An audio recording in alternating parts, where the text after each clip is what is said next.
സനാതനധർമ്മം അശ്ലീലമാണെന്നുള്ള MV. ഗോവിന്ദൻ്റെ പ്രസ്ഥാന അജ്ഞതയും ഈ സനാതനധർമ്മം എന്ന് പറയുന്ന നമ്മുടെ സാംസ്കാരിക പൈതൃകത്തെ സംഘപരിവാറിൻ്റെ പറമ്പിൽ കൊണ്ടുപോയി കെട്ടാൻ വേണ്ടിയിട്ടുള്ള ഗൂഢനീക്കവുമാണ്.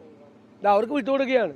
ഇത് നമ്മുടെ കൾച്ചറൽ ലെഗസിയാണ്, നമ്മുടെ പാരമ്പര്യമാണ്. പിന്നീട് വന്നിരിക്കുന്ന ചാതുർവർണ്ണയവും വർണ്ണവ്യവസ്ഥയോടും മനുസ്മൃതിയോടൊന്നും നമുക്ക് യോജിക്കാൻ പറ്റില്ല. സനാതന മൂല്യങ്ങൾ എന്ന് പറയുന്നത് അതല്ല, അത് തെറ്റാണ്. ഇത് രണ്ടാണ്.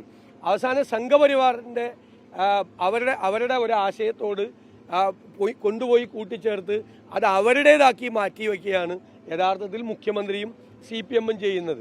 അവരത് മനസ്സിലാക്കാതെയാണോ അല്ലെങ്കിൽ മനഃപൂർവ്വമാണോ എന്ന കാര്യത്തിൽ എനിക്ക് സംശയമുള്ളൂ. അതാത് സമുദായങ്ങളിൽ എന്ത് മാറ്റം വരുത്തണം, ഏത് രീതിയിലുള്ള മാറ്റം വരുത്തണമെന്ന് കാലാനുസൃതമായ മാറ്റങ്ങൾ ആചാരാനുഷ്ഠാനങ്ങളിൽ ഏതുവരെ മാറ്റാൻ പറ്റും, ഏതുവരെ മാറ്റാൻ പറ്റില്ല എന്ന് അതാത് സമുദായങ്ങളിൽ ചർച്ച നടന്നോട്ടെ.